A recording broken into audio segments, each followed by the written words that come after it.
Hey, Pardon My Take listeners, you can find every episode on Apple Podcasts and Spotify. Prime members can listen ad-free on Amazon Music. On today's Pardon My Take, we have Steve-O. Awesome interview. Probably the hardest that PFT and I have ever fanboyed out. We've had a lot of big guests, but Steve-O, we basically went Chris Farley like, hey, dude, remember that time that Preston farted into a tube and then you puked? Or remember that time you got bit by an alligator? Awesome time, though, with him. He's got a new special out. He gives us a lot of behind-the-scenes stuff. So get ready for that. Also, maybe if you're listening in a car with kids, don't listen to the whole thing because there's some Steve-O stuff. They have to learn sooner or later. Steve-O stuff. Yeah, I mean, they'll walk away from that saying, he ate Chris Pontius's cum. Maybe I should light myself on fire more often. I'll say it now so that way when it gets said, it doesn't feel as jarring. We have news around the sports world. We have the PGA Championship. We have who's back of the week and of this league. And Billy is back. Unfortunately, we did not reach, what did we say? We had 2 million downloads. I think we only had 1 million. 1.9. Yep, so we were close. So Billy's allowed back. Billy didn't listen to the show, so he has no idea what we're talking about right now. I actually did. Oh, so what did we say?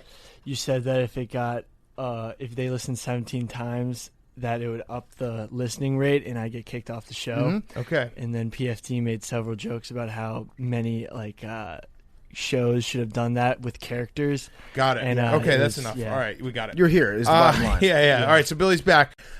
Before we get to all of that, Part of My Take is brought to you by Cash App. Not only is it the easiest place to send money to your friends, it's the safest. Go download the Cash App right now. It is the #1 social distancing app in the world. We love the Cash App. It links directly to your bank account. Fantasy football is coming up. You can be the guy who pays first before everyone else. You can also send money to your friends, family, whatever you want to do. The Cash App has it ready to go. And free money. Free money when you download the Cash App and enter the referral code Barstool. You get $10 for free. Go buy yourself a couple beers this weekend, and then $10 goes to the ASPCA. So download the Cash App from the App Store or Google Play Store today and get involved with the Cash App. Okay, let's go.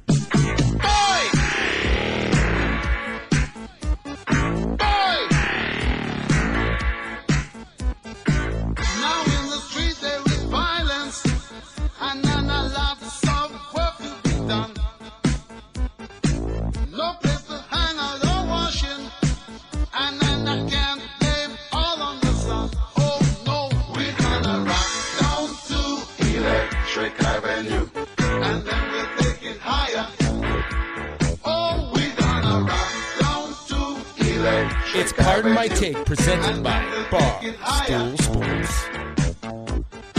Welcome to Pardon My Take, presented by the Cash App. Go download it right now. Use code Barstool. You get $10 for free, $10 to the ASPCA. Today is Monday, August 10th. PFT, are you in the right headspace to receive information that could possibly hurt you? Hang on.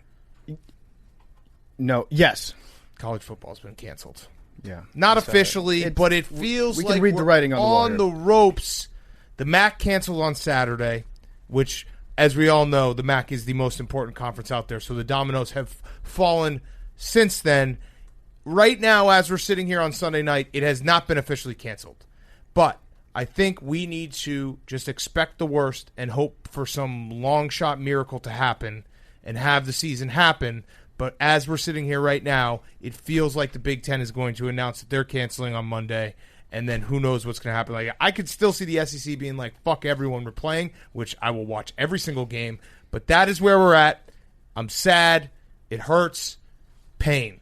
It's bad. It's not a good position to be in as far as sports fandom goes, but I think maybe the NFL will step up this fall, and as long as they have a season, they'll probably have some games going on Saturdays. So we could run into a situation where it's like game Thursday night, game Saturday afternoon, game Saturday night, games all day on Sunday. So they'll fill the void to a certain extent. But, yeah, it's going to suck not having college football on Saturday. The only spin zone is LSU, back-to-back national champions. True. They remain the title holders. What I understand all of it, because essentially it boils down to, and I see all these tweets, people being like, MLB figured it out, basketball figured it out, NHL figured it out, golf figured it out. Well, guess what the difference is? This is the one sport where they don't pay their athletes. And if they paid their athletes, I actually think it would happen. They would basically be like, hey, do you want to get paid? Okay, come play. Because you can't really ask a 19-year-old to go out there and play during a pandemic, not knowing the future health implications necessarily, right, when they're not getting paid to do it. And the problem is the NCAA will do everything, including cancel a season, before they pay their athletes. Yes. So they want to keep the air of student athletes and amateurism alive, even though we all know that's foolish. But I still go back to the fact that I really do think the part that's not getting talked about, and Trevor Lawrence had a great tweet thread, that when you take football away from these huge teams and basically say, go fend for yourself, there is a possibility it can be at times more dangerous when you're not getting tested anymore. You're not under supervision all the time. You're not part of a team atmosphere.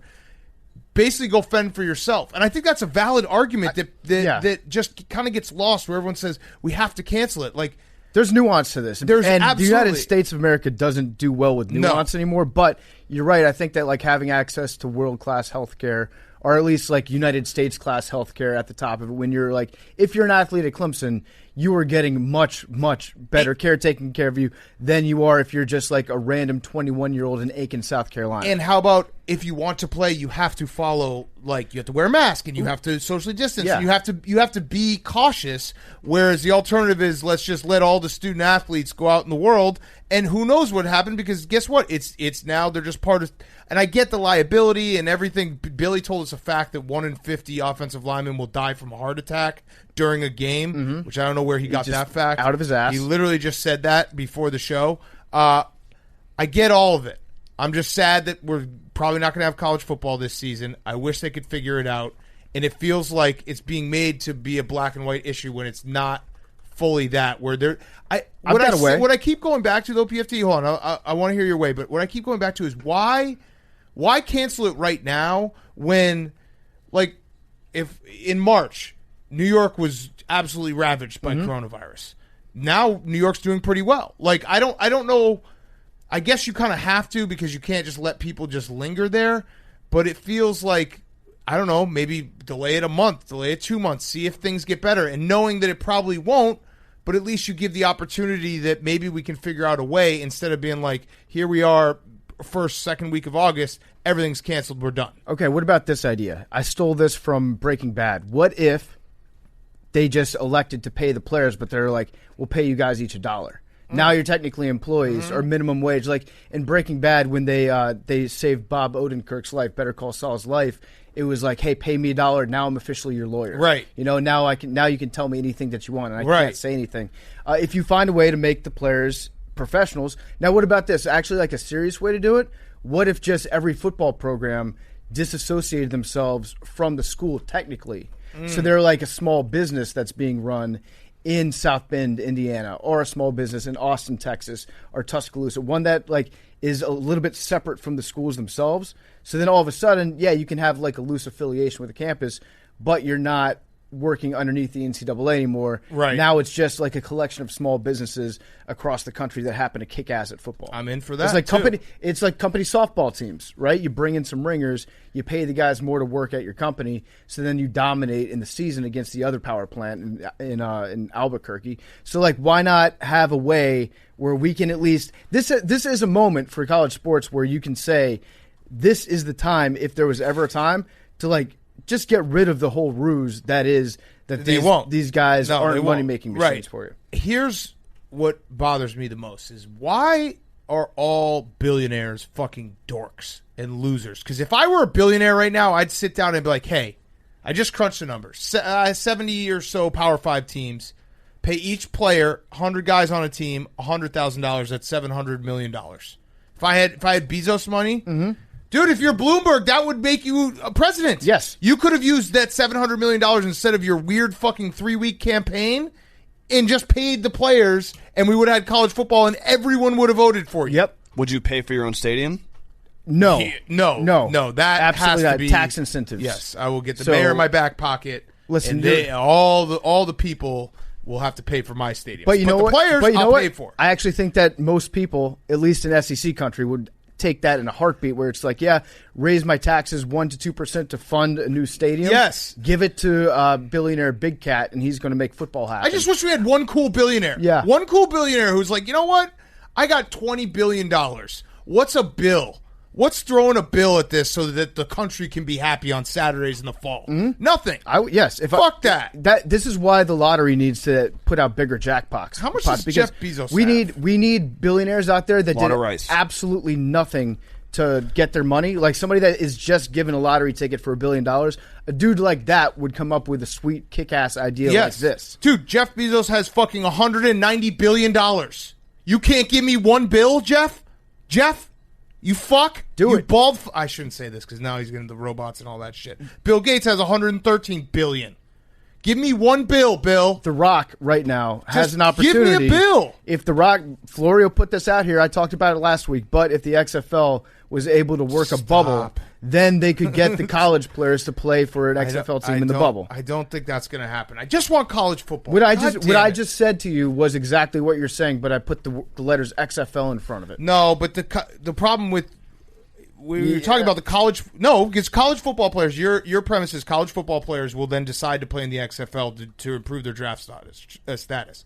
I think that actually would hurt their draft status for a good portion of them. You don't think about the downside because they're going to play against adults, and if they look bad, now their upside's gone, and now they can go like we always talk about. Oh, you go from a third rounder to a first rounder. Yeah. What about a third rounder to a seventh rounder? Or what you could do if you're the XFL is you could say, we're not going to have it be the same as last year where it's not going to be grown men. This is specifically for like college kids. Then I'm fine with that. Yes. Okay. So that's essentially hoping just college players play. But you root for the laundry. Mm-hmm. You need the XFL to be the colors and the bands and all that stuff. It doesn't feel the same when it's whatever the whip snakes versus the chrome legends. Yeah. There's going to be a big gaping hole in the South this fall, and that's going to be no college football on Saturdays. Nick Saban might die. Nick Saban might die. You just killed Nick Saban.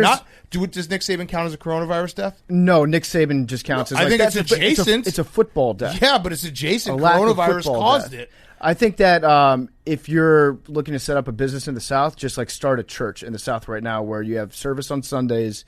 Your communion is Natty Light, Bud Light, and, I don't know, Cheez-Its and cornbread and pulled pork. And you just encourage people to show up and get drunk. People are going to just be looking for an excuse to party on a Saturday, and they're not going to have it this fall. The worst part about this, just not knowing what's going to happen, is I'll believe anything. So I saw some guy tweet. He had 246 followers. He said he's an independent journalist, and his tweet was that Penn State, Ohio State, and Michigan and Nebraska are planning on joining the Big 12 this year. And I was like, this guy, he's making a lot of sense. What if there's like conference realignment that just keeps happening into September? Just ideas of teams that want to join. The last conference that doesn't cancel the season, you're going to have these football powerhouses at least considering joining your conference, right? Can we do an opt-in? Yeah. Can everyone, if your team decides, the problem is, I keep going back to this, when we talked about, players probably being safer if they're in the facility and they're playing football and they're being monitored, that still does rely on the coaches being decent human beings, which most of them aren't. Yeah. They will definitely take advantage of it. So in a perfect world, you hope hey, if all the players were in the facility and they were getting tested and they had medical, looking after them and everything that was good, it's probably safer. But then you just throw in the fact that a coach will be like, oh, you have coronavirus, tough shit, you got to play. It would be hilarious if or your scholarship's getting pulled. If Michigan decided that they were going to be the last holdout and they started to schedule games against Little Sisters of the Poor and we went back in time. Any sort of junior college that's still going around. Don't make me do then it. Michigan don't wins. Make me do it. They go 5-0 against teams that have that have part-time students, and then they declare a national championship. Don't make me do it. I'm going to do it. Also, while you're looking this up, I'm going to do it. I'm going to quote our good friend Ian Rappaport because he said I think he really has his finger on the pulse. He said, imagine if college football had the kind of leadership that the NFL and the NFLPA showed over the last few months to put the league and its players in a position to play a full season amid a pandemic. Just the incredible hours of work and teamwork. And the NCAA is the opposite. Yep. Congrats to the NFL for putting in the requisite 48 hours before the players reported to camp to figure out how they were going to handle the COVID virus. shocking he could send that tweet with his face all the way up Roger Goodell's asshole. Yeah. I'm surprised he could use his thumbs when they were both holding water. Oh, my God. Yeah. So Michigan football, we can go back in time. 1896, they played Grand Rapids High. Uh-huh. Yeah, have Michigan play against high schools. Beat them. Harbaugh would be down for that. They in a started heartbeat. Eastern Michigan, then Grand Rapids High, then just a team named Physicians and Surgeons. Uh-huh. What was the spread on that game? They won that game only 28-0. Wow. Fucking God damn it. Is Michigan overrated? And then they played Lake Forest, Purdue, Lehigh, Minnesota, Oberlin, Wittenberg, and Chicago.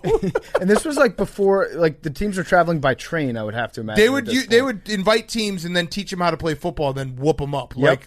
Like every little brother ever. Every big brother ever. Just do it, being like, Michigan. I'm going to teach you how to do this game. Now I'm going to beat you by 100. In 1894, they played Michigan Military Academy twice. And then they played. It's tough to Case, beat. Adrian, It's tough to beat MMA twice in a season. Yeah. I don't even know what these places are.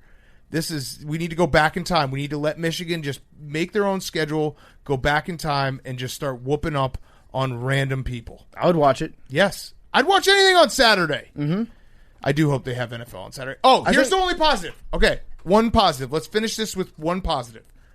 Kirk Herbstreit and Chris Fowler on Monday Night Football will be phenomenal. They're a great Monday Night Football booth. They're going to call Monday Night Football. Yeah.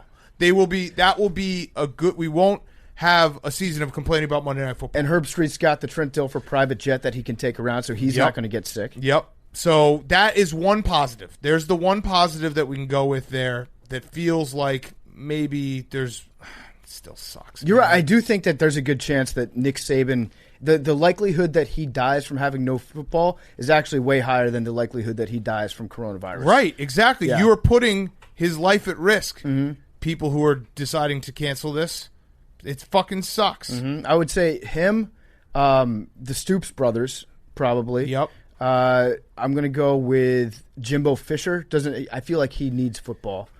Charlie Weiss, he probably won't get his payment. That's true. How is this going to affect his buyout?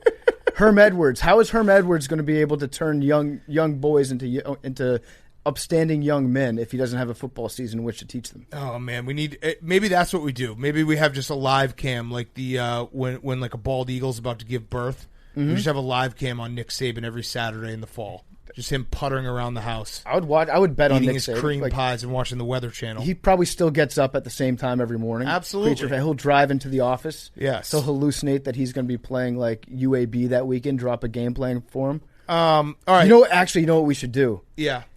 Without any sort of instruction whatsoever, we should just put Xbox consoles in the hands of the coaches and have them play an NCAA 14 tournament against each other. That would be good. And just watch them call those plays like it was a real game. And yeah, all of them get pissed. Yes. I'll watch that in a second. Now, people are probably saying, you talked a lot about college football. Aren't you missing a big tournament that happened? We're going to talk about the PGA Championship. Brooks lost. The course won. What the fuck do you want from us? The course won this weekend. He was hurt. Brooks, Did you see his hip? Brooks injured his leg. No, do you think? Wait, hold on. Brooks would never make an excuse.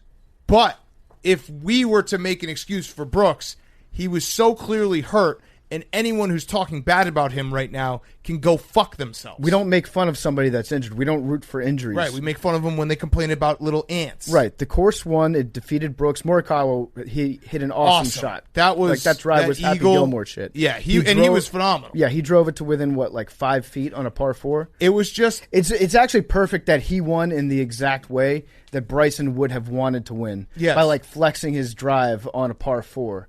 And then Bryson had a chance where I think it was on 18. He could have gotten close, and then he ended up about one club length short. Mm-hmm. So he wasn't strong enough to put himself in position to win. Cycle. I've got to imagine that Bryson, his stretch marks that he has on his body right now from putting on 50 190 pounds to 240. It's funny 50 because pounds. He looks like a tiger and you right can now see, with his stripes. Sometimes they'll have on ESPN his old picture, and it just looks nothing like him. Absolutely not.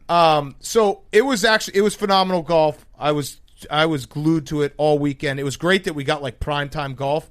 The only complaint I have is when you get to Sunday afternoon or Sunday evening, and there was that moment, there was 6 guys tied for first, and your brain just says, this is going to be incredible because we're going to have a 5-way tie and a 5-way sudden death last man standing overtime, and then it just didn't happen because Morikawa had that insane shot. Yeah. Like, you get all built up. Like, this is going to be incredible. They're going to have 5 guys tee off for, a 3-hole playoff, and then he just dusted everyone in the last 3 holes. If your guy's not winning, then you just root for chaos. That's Right. what you have to do at that point. And then it throws into play, like, what do you do if there's a 6-person playoff?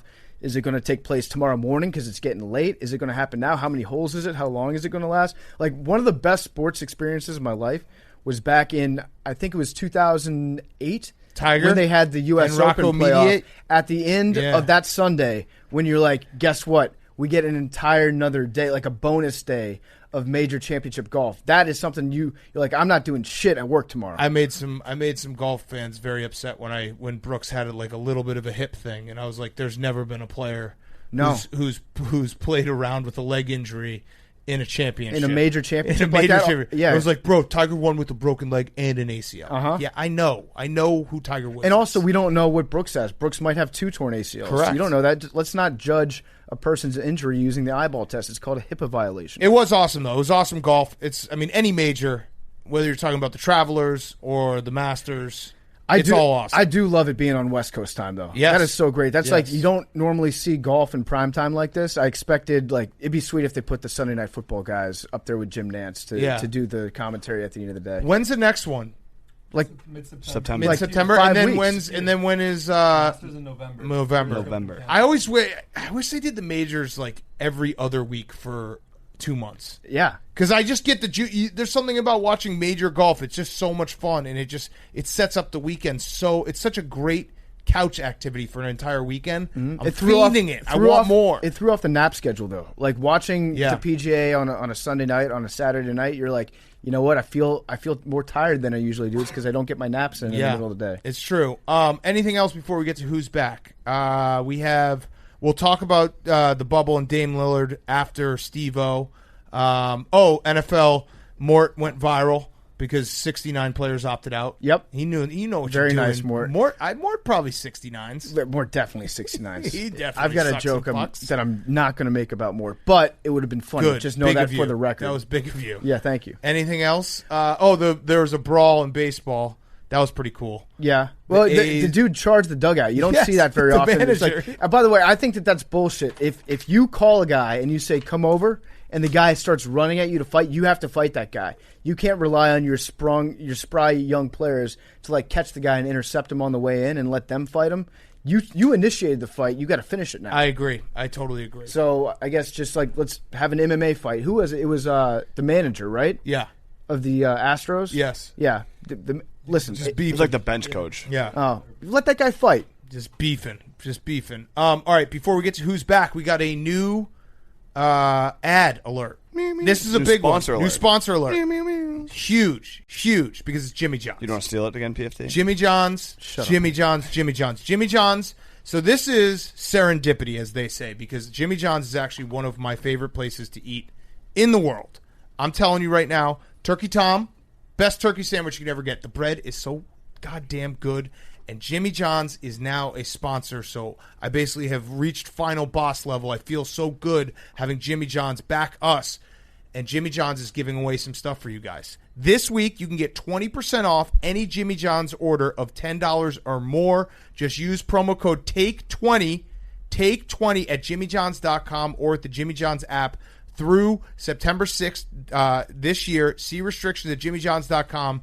If you order online or with the Jimmy John's app, you can get it. Take 20 with 20% off an order or $10 or more. You can get a couple of sandwiches, chips, drinks, and 20 mustard packets. That's pretty good. Or 4 sandwiches and 4 drinks. Or a giant gargantuan. Or a dozen cookies, delicious cookies. Basically, combos for days at Jimmy John's. Of course, Jimmy John's sandwiches are freaky fast and freshy fresh. They actually are so freaky fast. They're really good. And it's crazy how fast they are. Later on this week, you're going to be wondering, what should I do for lunch? That question always comes up. We're giving you 20% off right now. Jimmy John's. Get Jimmy John's. Get the Italian nightclub. I think my record once, I ordered Jimmy John's, and in my old apartment in Chicago, I got it in like 7 minutes. Mm-hmm. That's how fast and it then was. One of the best parts about Jimmy John's, you're done with a sandwich, bonus pickle. Yeah. A great pickle. Here's a little tip for everyone there. When you order Jimmy John's for lunch, this is what I used to do. You get 2 sandwiches, and then you get a slim for later. So you go 3 sandwiches, really. That's the way to go. So go to Jimmy John's, go use the app, or go to jimmyjohns.com or Jimmy John's app. Take 20, you get 20% off. Take 20% off. See restrictions at jimmyjohns.com. I actually, before we did this ad, I pulled up the menu just to do a little callback. Turkey Tom, like I said, Turkey Tom and Vito, do those 2. You're going to have a great day. That's it right there. That's it. It's a salami, capicola, and provolone on the Vito, and the Turkey Tom is the best turkey sandwich ever. So go to Jimmy John's right now. Thank you, Jimmy John's. All right, Hank. My Who's Back, I have a few. The first one is Phil Collins. Okay. Oh, yeah. His song In the Air Tonight came out like God knows how many years ago. There was a viral video of 2 kids like reacting, listening to it from the first time that had like a shit ton of millions of views. And now, In the Air Tonight is trending on the iTunes chart. It's in like the top 5. It's a jam. Yeah. It's a jam. And when you watch people watching or listening to that song for the first time, you still get the goosebumps when the drums kick in and you see them freak out. It's like a joy that I have is watching somebody start to appreciate something that we already know about. Yes. Yeah, because you're like, here it comes, here it comes, here it comes. Kids are going to be all right. Yeah. My other Who's Back of the week is Derrick Rose. Yeah. Okay. I know he is. D Rose, Kanye West tweeted out today some shoes, model of new shoes that are releasing called the D Rose, the Yeezy D Roses, and they're something. They are something. I don't know if it's like a shot at D Rose, like I don't know what they are. Like no, I don't his think knee so. Isn't complete, so there's just a bunch of lines in it. I don't think so. I think you're thinking too much. I think he just loves D Rose. Made a great shoe for D Rose. Oh, it looks like a fish in a cartoon after they eat it. Yeah. You know what I'm saying? Like all the ribs sticking out of it. Yes. Looks like a herringbone that's been sucked dry by a cartoon cat. Yeah, and then throws the bones out. Yeah. I'm gonna get them. How much think Derrick Rose will? Probably. How much do you think they're gonna be? Probably like $300. It looks like if somebody took a. I mean, no one. It's not like it looks like if somebody there's no price that I wouldn't pay for. Turned a sperm into a Nike swoosh logo. Oh, but speaking of which, did you guys see Joel Embiid's shoes? the Kyries. Oh my God, listen. I wear Under Armour shirts and stuff, but those shoes. What is Under Armour doing with their shoes? Who's making Under Armour shoes? They're just Kyries. But they're also just the colorway. I don't know who's making Under the Armour flames. shoes. It looks like somebody ironed an emoji onto the side of it. I think what Under Armour's been doing the last 4 years is they've been trying to get the whole image of the Chef Curry, the nurse shoes, out of everybody's head by designing uglier and uglier shoes. So we forget about that first one. I think the Under Armour shoe designer just goes to Walmart and sees like all the the $10 shoes that you can buy at Walmart. Yeah, like the Starberries are there. Yeah, there's like a Taz, and he's like, on the "Oh, side. Cool! I'm just gonna model all my shoes off of this." Mm-hmm. Yeah, those were something. Hank, is that it? I had one more. Esports are back. Okay. Oh, great. Why? Recurring guest Nick Merckx, he like won this $100,000 tournament. It was, I mean, I know sports are back and like the feeling of watching sports is back, but this tournament was like basically the playoffs. Like it had that Game 7 playoff feel. It was electric, and it was the first time that I was watching something where I was like, oh, this is really sports. Like this is legitimately, this is sports. Well, at least one Blake won. The good thing, PFT, is that we had Nick Merckx on, and he explained how his dad at first was hesitant, but then became accepting, and we've just gone straight to accepting. Yeah, we Hank's love new him. lifestyle. Yes, we love you, Hank. Right. We'll support you. It's okay. Love is love. I mean, all you think about. It's not. on your brain. No, it's just a who's back. I just wanted. I just want you to be happy, Hank. Yeah. Whatever. COD is life. Whatever You need to get makes that shirt. you happy in life, that's what makes me. Right. Doesn't mean I'm necessarily going to be there watching you. I don't want to like watch you play. I don't want to like see that know image that you're in my happy. head. Right. I don't want to think about you just night and day, just grabbing joysticks and stuff. I don't even play anymore. Oh, you don't? I was You just retired? watching, yeah. You officially retired. Focused on stool You're done. streams. Play Barstool. Stool streams, COD, and Teeny Weeny Norman. Stool streams, PMT, Teeny Weeny. Oh, Norman. we're no way we're on second. that list. Yes. We're not on Yes. that list. No, yeah, the we're pie like chart. we're like 7. No, the pie chart of my brain is like 50% PMT, and then the rest is split up. We're in there as long as it can fit into one of his other interests. Where it's like, can maybe part of my take do stool streams, Yeah, or maybe do you guys want to play some Call of Call of Duty? Duty? No, Yeah. I mean, Yeah, that would be that's a dream. That's a dream. That's a pipe dream. Is that it, Hank? That's it. Okay. My Who's Back of the Week is having to figure out your fantasy draft position for fantasy football. Ooh. Because that is happening. Fantasy football drafts are probably going down in the next like 2 to 3 weeks, I would imagine. So I'm starting to get people here and there being like, hey, select my fantasy draft order, that sort of thing. So do you just want to like figure out a formula for Wait, it? I do that. People have been tweeting me for like the last 3 you years can send too. them to me. Like I was doing that August. all last year. I was actually replying to people. So you tell them to come to me, and then I just tell them to go to Jilly. Okay, how about this? How about we could just come up with a formula for it? Just forward them to me, and I'll forward them to Jilly. Okay, so it's tweet at as me. easy as I'll could be. tag Big Cat in Yeah. it, and then he'll send it to Jilly. No, I did a bunch of those last year, and it was a big mistake because then everyone asked for it. It was like I can't do this forever, but I'll do a couple. Well, then you can just say Madden codes. Yeah, and then get that. I'll do a couple, but I'll send most to Jilly Football. She's still out there. Mm-hmm. She's still doing her thing. My other who's back of the week is Thailand. Thailand's back. Mm-hmm. So Hank has accurately predicted pronunciations for Donald Trump on several occasions. So in the span of 1 week, we had Thailand, which Hank, you said back in 2017? Who knows? 2018? Close. And then you had the other one was Yosemite, Yep. which Hank put on his list of unacceptable millennial names. See, that wasn't even a miss. That was a name that I liked. Yeah. Right. And so he said Yosemite, and then somebody tweeted at Big Cat, I hope he doesn't talk about women's health because it'll go obgyn on it. Mm-hmm. So I don't know. Maybe you could be president. You could be president, Hank. Congratulations. You have a brain. Oh, what if he says super relatives? Oh. That would be something. Talk about Ivanka and Jared. I might never say superlatives again. Super relatives honestly, is so good. I think super relatives is an upgrade over superlatives. Yes. Yeah, super anything. Yeah. We should actually I think you can petition Merriam-Webster for new words. Didn't they make it isn't slang becoming part of, so we should just make super relative a real word now? It's like irregardless. People say that. If you say it enough, it becomes part of the canon. Super relative. Yeah, reoccurring. Yeah. All right, my who's back is the man, the myth, the legend, Mike Francesa, who is retired, I think. I don't even know if he's retired or not. I think he just talks into a microphone for 20 minutes every day. And does he have an app? Like 4 people listen to it, and then what's his name? What's the guy's name that clips all his stuff? Oh, Funhouse. Funhouse clips it and puts it out, and then we all laugh, and it's great. Funhouse should just pay Mike Francesa to do a show for his I don't want Twitter Funhouse account. ever to go anywhere. I want him to keep finding ways to just clip Mike Francesa, like going to the refrigerator in the morning and farting. So he gave another eulogy, He right? gave a great eulogy for Horace Clarke, who was a member of the New York Yankees. He said, Horace Clarke was the symbol of the Yankees' fall from grace post-1964. He was mediocre just like the Bombers, 65 through 74. Rest in peace. The rest in peace at the end is so perfect. Yeah, I like how he didn't even include the fact that he passed away, because most people that are reading this probably didn't know that this guy from the 1964 Yankees died. Yes. But then dropping the RIP at the end, it's like Dion dropping #truth at the end of his Right. tweets. I never had any thoughts about Horace Clarke, but now I know he was mediocre. Well, I know that he was symbolic, most of all, of the mediocreness Yankees of the as Yankees they in those years. went down to mediocrity. Yes. Uh-huh. All right, Billy, what's your who's back? My who's back of the week is fear. The murder hornets are actually a problem. Jesus, you really have run out of things to talk about. No, they're in England now.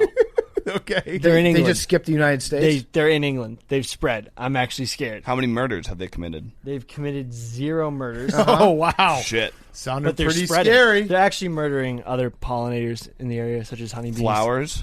Flowers. So, But, yeah. But I thought they were going to invade the United States. Well, they're currently still invading us. But now we they're have just- guns in the United States. Yeah. The murder hornets are like, fuck that, let's go to And England. will. Yeah. Yeah. Strength. And no college football, so we got a Right. lot of time on our That's hands. right. Oh, you know what'd be sick? What about demolition derbies? What if the South just started doing demolition derbies again on Saturdays? That'd be cool, I've been too. in a demolition derby. Dude, It demolition, sucked. they're the best. I fucked up my ribs real bad. Jeez. I got smashed right away. It was fun, though. So murder hornets back. Yeah. Fear. Fear is back. Just Exactly. That was it. You had 5 days to come up with a topic we already talked about. You didn't talk month about them ago. going to England. And then 2 months ago. They didn't murder anyone, though. They're like, Call me when they murder Who's someone. who's scared of someone that doesn't murder? Right. Not me. It'd be like, oh, check out this serial killer. How many people has he killed? 0? But he wants Okay. to. But he Yeah, wants to he's kill thinking everybody. about it. Well, he's too much of a bitch to actually do it. Yeah. They're just hornets. That's the problem. They're hornets. You don't get to be called murder hornets until you murder someone. Wait, how do hornets fly all the They way actually, from Japan they to have England? murdered people. Who? They've killed 50 people. You just came up with that out of the top of your head. No. I think they kill like 10 a year in Japan. But those are just people who are allergic. Who forgot their EpiPen. a year It's to the people nasty who are buzzers. allergic to hornets, That's and then like- they get stung. Oh. That's natural selection. That's like being like, oh, yeah, there's this new thing out there, murder peanut butter. it kills 20 people a year with peanut butter allergies. What about these murder cars? Yeah, Murder Jiffy. Don't go near it. What about murder electricity or murder water? Have you heard about murder water, Billy? Everyone who drinks it dies. Yeah, everyone who drinks water dies. If you try to win a Wii game system from a radio show, it usually kills you if you drink too much of it. Mm-hmm. Okay. That's all I got. Good one. All right, let's get to our interview. Awesome interview coming up. Steve-O, we're so excited for this one. I don't think I've ever laughed as hard as I have in this interview coming up. Before we do that, Whoop. You know everything about how your favorite team is dealing with the pandemic, but do you know enough about you? Whoop is a 24/7 health and fitness tracker that changes that by monitoring critical daily metrics like sleep, recovery, and strain. We've been wearing our bands for a couple of months now, and it's been awesome to track our sleep and activity during quarantine. Whether you're looking to sleep better, training for an event, or just looking to lose a couple pounds, Whoop can help you make smarter lifestyle choices and help you perform at your best. Each day when you get up, Whoop gives you a recovery score based on your sleep, respiratory rate, resting heart rate, and heart rate of variability. This score lets you know how to approach your day, whether you should push yourself or take it easy. It tracks your sleep so well. Every night I wake up, I'm in the morning, and I'm like, all right, I'm ready to attack this day, or I need to take a little day off. The way it works is you wear your Whoop band around your wrist all day, and the band connects with an app on your phone. It automatically measures your heart rate, calories, and activity levels throughout the day, so you don't ever have to start or stop for workouts. There's also a built-in sleep coach, which lets you know how much you sleep. You should be getting based on your expected activity level for the following day. Billy Football also just spent the month of July competing against your award-winning listeners, but the training doesn't stop now. You can join the official Barstool team on Whoop to compare your stats with fellow award-winning listeners. We've got over 1,000 people on the team with code COM-BStool on the app. Whoop is also offering 15% off right now with the code TAKE at checkout. Go to Whoop, WHOOP.com. Enter code TAKE at checkout to save 15% off. And sleep better, recover faster, train smarter, optimize your performance with Whoop today. I love wearing my Whoop. Get in tune with your body. Go right now. Use code TAKE at checkout. 15% off Whoop.com. Do it, do it, do it. Okay, here he is, Steve. Okay, we now welcome on very special guest. You know him very well. It is Steve-O of Jackass fame and many other things. He's got a new comedy special out on his website called Gnarly. Steve-O.com. Go to it right now. It's comedy, stand-up comedy. It's clips. It's special appearances from some of the Jackass crew. He's also got a podcast called Steve-O's Wild Ride. Steve-O, thank you very much for joining us. We are big, big fans. I guess this is kind of a heavy first question, but I actually am very curious what your response would be. Huge fans of Jackass. We're in the perfect age demographic. We're both 35 years old, so it was like hit at the right spot. What to you? What is the genius of Jackass? Because I truly do think it's a genius. It was a genius thing, and you guys are all comedic geniuses. And people maybe poo-poo it and say, no, they're idiots. No, they're comedic geniuses. So why? What's the genius behind it? All right. Well, thank you. Number one, I think that's very kind. I appreciate the kind words. Number two, I don't think it's really a heavy question. I think it's really fascinating because there was some kind of a cultural significance to Jackass. I think that's safe to say. And what made it popular, I would believe, is the misfortune element. I think that there's something compelling about slowing down to Google at an accident. I think that seeing something maybe sort of terrible happen is inherently compelling. I think that there's something endearing about Jackass where we were able to, we've always been able to not look cool, to not take ourselves seriously. And I think there's something endearing about that. And there's also, finally, something I believe actually pretty wholesome about the fact that there's nothing mean-spirited in what we're doing. Yeah, we're reckless, we do terrible things to ourselves and to each other, but we're never cruel to third parties or to anybody else. So, it's weird to say Jackass is wholesome, but I think it does apply. And How's that for a rambling long answer? It makes a lot of sense. Yes. I think you hit the nail on the head. I've always said that with Jackass, it's one of those things that you could take. It's like a great unifier. You could take the first Jackass movie, for example, play it for some teenagers in the suburbs. You could play it for a tribe that hasn't even been discovered yet in South America. You could play it for probably even ISIS overseas. And everybody that would watch it would laugh. It is like the perfect comedy that I think is really universal. So I guess my question for you is who is like the weirdest person or the most unexpected person or group of people that have told you, like, I love Jackass? I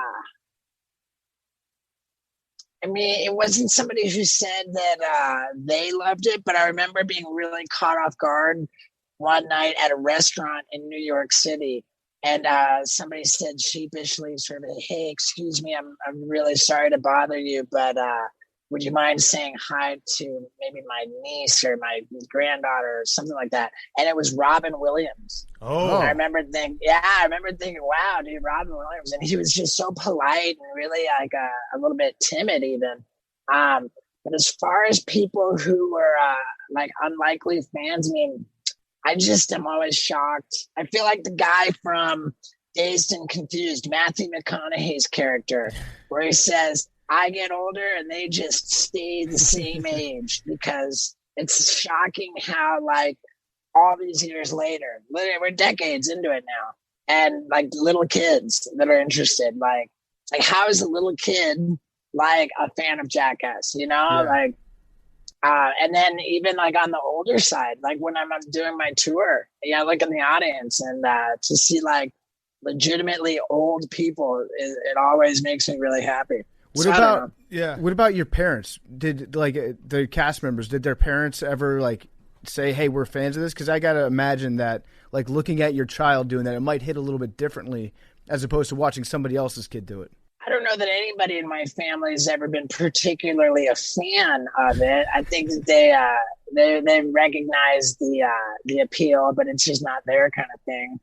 I know Bam's family, his parents, have been really like intimately involved in it. Yep. Yeah, I don't know.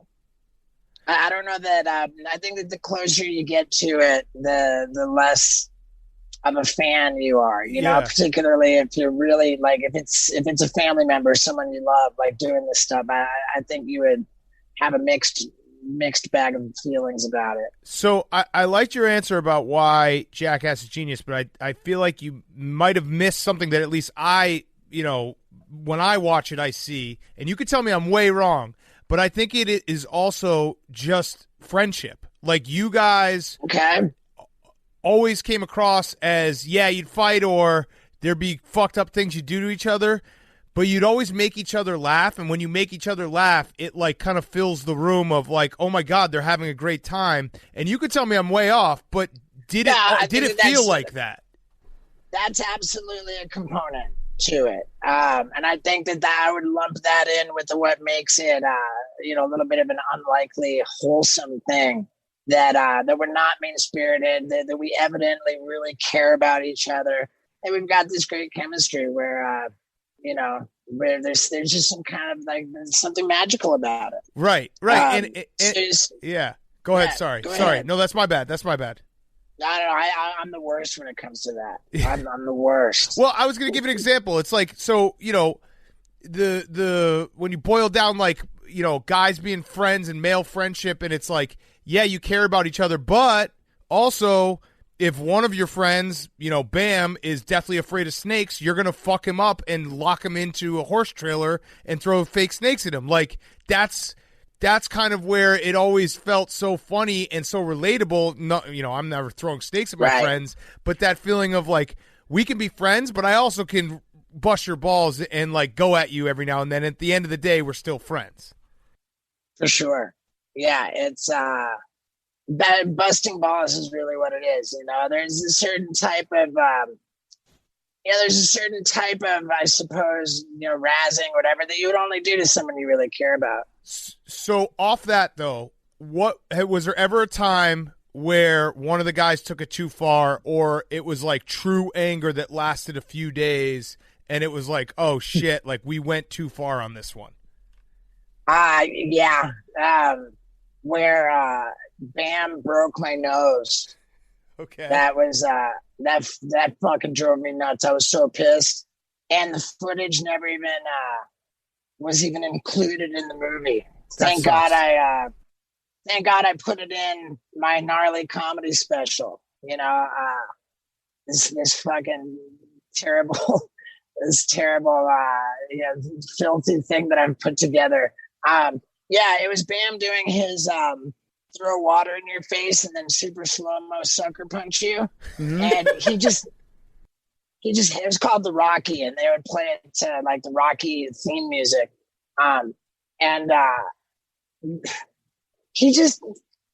There's supposed to be no drinking on the set. You know, this was like out of some like respect for my sobriety. When we filmed Jackass 3D, I was newly sober. And they had a strict no drinking policy, but Bam just went and got fucking completely hammered on the set, and came up and threw the water in my face and sucker punched me. But he just completely fucking broke my nose. The worst thing about it was it wasn't even in front of the fucking slow motion camera. Oh. You know, drunk ass shithead fucking broke my nose in the wrong place. You know, I'm all about getting footage. But yeah, so, you know, I mean, it was captured on film, but it wasn't captured on that fantastic Phantom slow motion camera. Yeah. So, as part of this gnarly special, I went and just filmed all kinds of crazy new stuff to load into it so that it would play largely like a Jackass movie. I exacted my revenge on Bam by throwing the water in his face. And God, I was mortified to learn what a pussy I am when it comes to punching people. Oh, that's awesome. That was awful. So with your new stand-up thing, you just mentioned, what are you, 10 years sober right now? 12. Yeah, 12. I just passed 12 years in March. Thank you. That's awesome. So I have to imagine that was a pretty big transition for you, going from, you know, filming Jackass the way that it used to be filmed, where I'm sure there were, you know, drugs and alcohol on set everywhere, to now there's been, you know, absolutely none for you for the last like 12 years. What was the like most difficult part of making that adjustment? And do you think that you've learned anything over the last 12 years that has actually improved your comedy since then? Man, the transition, like, I mean, when you get sober, it's like, you know, you only change one thing, like, and that's everything. It's just like, it's really, you know, I was in psychiatric wards and rehab centers for the first 6 months. And then I was in a halfway house, you know, until I had 2 years of sobriety. So I was just straight institutionalized for 2 entire years. And I was still in the halfway house when we were filming Jackass 3D. I had a roommate, you know, I shared my room with. We had to do our chores, scrubbing the toilets and this and that. And I would have to like get a special pass filled out. Like, hey, I'm going to be late for curfew tonight because I have to go get catapulted into the sky in a porta potty full of shit. You know, that was like actual like conversations that went on with my house manager in my halfway house. And so, yeah, I mean, it was a big transition. And ultimately, like, when it comes to approaching like gnarly, you know, dangerous, painful stunts, I just learned that, you know, you take away the drugs and the alcohol from the wasted attention whore, and then you get a sober attention whore. You know, it's like, really, that's all there is to it. I never took painkillers for pain. And I never did stunts because I was loaded. I'm just an attention whore. So, you know, it didn't really change my approach to what I do for entertainment. Interesting. I was reading a little bit about your childhood, and whatever's on Wikipedia is what I absorbed. So there's probably a bunch of stuff that's incorrect on there. But it did say that you moved around a lot as a kid, like a ton. Yeah. Not just like different cities, but like different states, different countries. It was like almost once a year, once every other year. Is that how you kind of developed a sense of humor to fit in with new places that you were just moving into for the first time? I would like to say that that's true. was born in England, spoke my first words in Brazil, speaking Portuguese in Brazil. I spoke fluent Spanish in nursery school in Venezuela. Kindergarten I did in Connecticut, and then I moved back to England and to Canada. I grew up in 5 different countries, and I was always, we're going to move again. And I remember always, every time I found out we were going to move, I was just stoked because I was such like a fucking bouncing off the walls, just like super annoying, like uncomfortable, like that, like I didn't win anybody over, you know, and I was always like stoked to move again because I thought, cool, I'm going to get a new shot, you know, a clean slate. And this time I'm going to be cool. And then every time, you know, there I was, and I did it all over again. So I don't know that I learned anything from moving around. Ultimately, later in life, you know, that whole nature about me would end up kind of working out. But it did not work for me when I was a child. It didn't at all. When you were a kid, did you always know you had like a high threshold for pain and doing dumb stuff? Like, were you just not? Did you know from like a very early age you just had no fear? Because a lot of the stuff you've done, it's like, how the fuck is he doing this? Yeah, I don't even know that I have that much of a high threshold for pain. I mean, I suppose like yeah, you do. You know, you do. I've developed, you know, an ability to just take it on, you know. But I feel everything, and I can't even say that I'm fearless. I'm just that much of an attention whore. You know, it's just that simple. Like, and when I think of the pain involved in the stuff that I do, like what the pain I really couldn't withstand would be like the 9-to-5 job, you know, right. Like that's the real pain. Going to work to do something that I'm not psyched about, like that. That's some pain that I can't fuck with. Yeah. So who in the crew? I think I know the answer, but who in the crew does have the highest threshold for pain?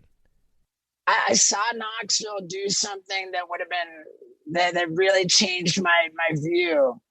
I was like, wow. Like I recently saw Knoxville do something that indicated to me that he actually registers pain differently than some of the other ones of us. So I'm going to go with Knoxville based on that. He does something that is so funny, you never see it anywhere. But when he's doing something super painful, he starts to laugh beforehand, and you're like, "What the fuck is wrong with this guy?" Like he's about to get smoked in the nuts, or like tackled 100 miles an hour by 3 football players, and he's giggling to himself beforehand. Right. Yeah.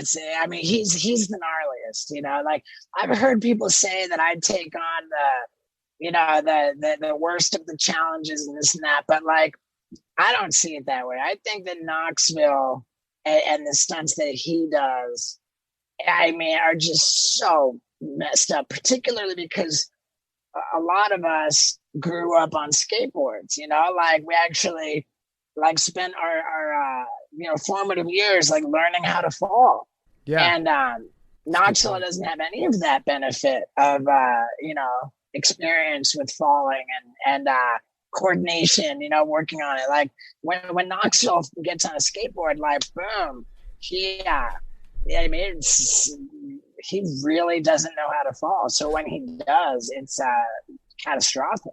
Yeah. I think one of the things I like the most about I think you in particular are awesome about this, but when you're about to do something that you should be afraid of, we can see your fear. You're not trying to play it cool and be like, I'm brave, I can do this. You step up to the sun, you're like, oh, fuck, this is stupid. Dude, what am I doing? What am I doing? But you do it anyways. Yeah, you're still there. Yeah, you're still there, and you still end up like locking that part out, and you're like, I have this fear, but that's fine. I'm going to do it even though I'm afraid. Has there ever been like a stunt that you approach that, you know, you're all set up, ready to film, and you're like, this is fucked, and you back out of at the last second? There was one when we were in India. I was supposed to ride a unicycle along like a balance beam style plank, and it was over a bed of hot coals. So like I would, and that broke my heart, man, because there was like, in setting up this whole bed of hot coals, there was like a lot of like work that went into it, you know, and building the beam and the whole setup of this thing. And then when I got on the beam, there was just some kind of mental block where I couldn't get both feet on the pedals. I just like completely shut down and totally wimped out. And it wasn't because I was afraid of landing on the hot coals. It was just, I was afraid to commit to that unicycle on the beam. So yeah, that one didn't happen. It absolutely crushed my spirit that I wimped out. And then, you know, years later we did the fire gauntlet as a redemption for that. And it would have been way cooler in India with actual hot coals on the unicycle than the way the fire gauntlet played out. How did you guys decide who did what stunt? And was it just whoever thought of it, or was it like, no, this person would be perfect for this? And is there like a pecking order or a competition for it? Well, it depends. Like, first and foremost, I would say that like there is a respect for intellectual property. Like whoever comes up with an idea is gonna like essentially own that idea, you know. So if you see somebody doing a stunt, you can presume that either they came up with the idea or they were granted permission to carry out the idea by the person who did come up with it. Mm-hmm. And so you've got dibs on anything if it's your idea. Now, of course, a lot of the time it makes sense. Oh, this would be great for this guy to do it. So there are ideas getting, you know, like written for certain people. And then there's a whole other category of idea, which is like the undeniably funny thing that absolutely nobody wants to do. And for those ideas, you know, everybody gets approached, and then, you know, assuming everybody turns it down, it trickles down to Danger Aaron. yes. And he always like loses a tooth or something. Pretty much, yeah. Yeah, pretty much. That's sort of like how that goes. He's underrated, yeah, because just seeing his face whenever he's just like, fuck, dude, I don't want to do this. And it's just like, that's so funny to know that that's exactly how it happened. Like, it actually was passed by everyone. So when he's saying, fuck, why am I doing this? I don't want to do this. It's as genuine as it could be. Yeah, I'll give you guys a crazy Jackass secret, which makes no sense because I'm actually going to make a video about it. But the Lambo tooth pull, which was part of Jackass 3D. It made no fucking sense to pull that tooth from Danger Aaron. It was like, for Danger Aaron, it was a totally healthy tooth. It made no fucking sense to do that. Plus, when they pulled out that tooth on Danger Aaron, because it was a healthy tooth, sure, they loosened it up a bit, but it fractured his fucking skull where, you know, like the little fucking, you know, whatever your tooth fits in, like that shit broke, like up to his nose. And the thing about it was that it was a redo because back on the previous movie, Don Vito, Bam's uncle, Don Vito had his teeth fucking falling out like crazy. I think he was down to like one tooth left. And that one remaining tooth was begging to fall out. Like, and what Bam said to Don Vito was, let me tie that one fucking tooth to my Lamborghini and film it for the movie. And if you let me do that, then I'll pay for you to get like proper dentures. Which Don Vito leapt at the opportunity, and they did it, and it was classic. But then Don Vito got tangled up in some fucking like lewd shit with minors, you know, like he was became a sex offender. Yeah. And when Don Vito became a sex offender, they scrubbed him out of Jackass #2. So they had to scrap that bit. But the thing was, the director was just so in love with it that he couldn't let it go. And so it was completely appropriate to do that with Don Vito. But the director, it broke Jeff Tremaine's heart to see that go. It was so important to him to fucking let that finally see the light of day, that idea. That was one where hey, you want to do this? Nope. So it trickled down to Danger Aaron, and they did it with a healthy tooth. Jesus. So Jeff seems like he gets away pretty easy with a lot of the stuff because he's around. He gets to witness a lot of it, and you guys obviously prank him a little bit behind the scenes, but he never actually has to do any of the things that he sets up and directs. Have you guys thought about like including him and being like, hey, if you're going to make so much money filming us, maybe we get you a couple times? Yeah, I mean, there's nobody's safe on the set, man. Like, I mean, nobody's ever going to be safe on the set. But as far as like really elaborate, big things at Jeff's expense, I don't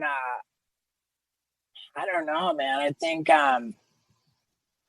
think Jeff is not necessarily quite the type of attention whore.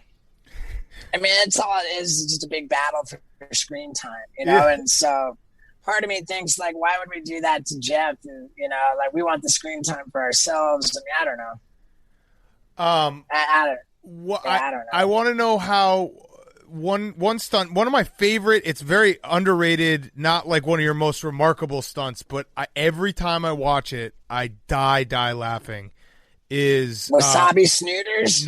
Nope. I'll go here. You want to guess? It's not. Not a pain stunt.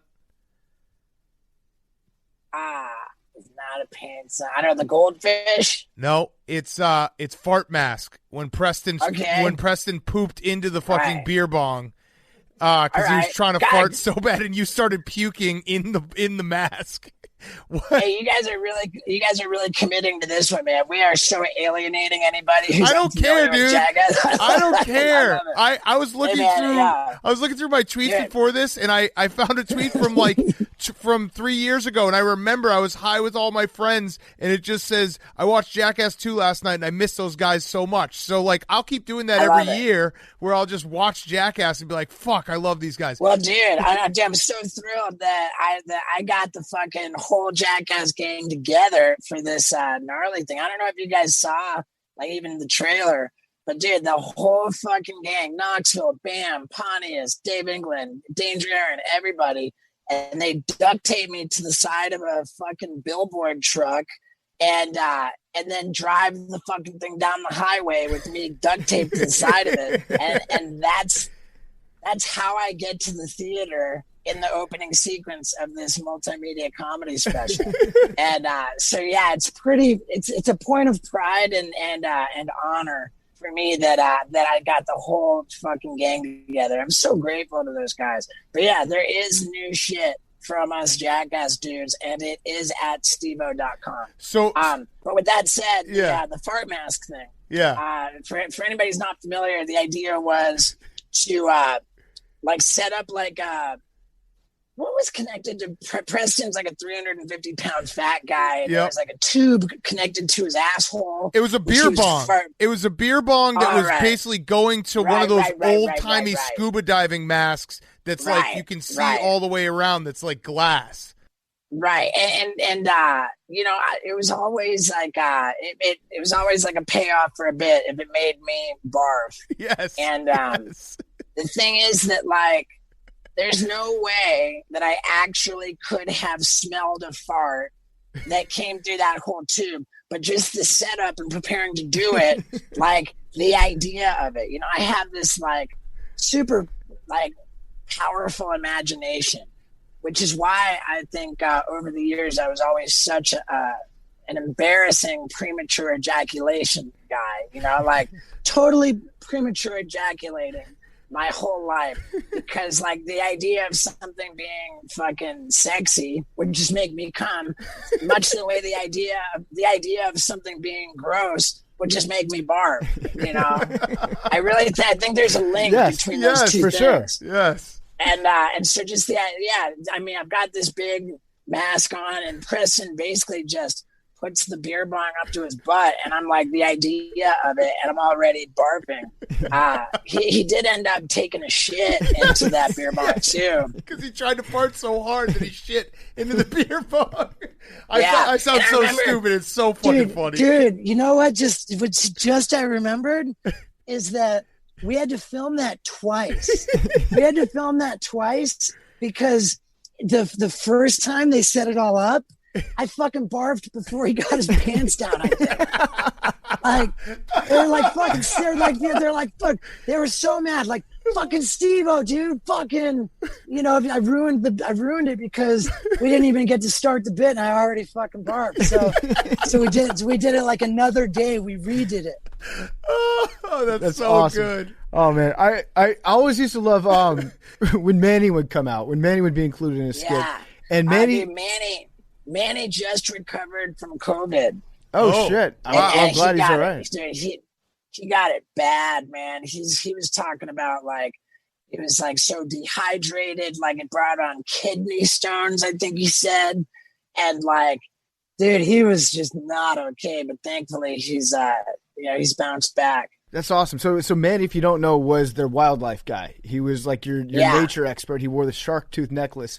Is he actually a wildlife expert, or is he? Because he would come on set and he'd be like, "Yeah, just go swim in the bottom of this lake and grab an alligator by its face, and that's fine." Right. And I never knew if he actually had a background with animals or if he was just there to like serve as the nature guide. He's like a real life Tarzan, you know. Like I mean, it's just like Tarzan never had a degree, you know, right. But he was Tarzan. Like Manny really is Tarzan, I would say. I mean, I don't think Manny ever went to school at all.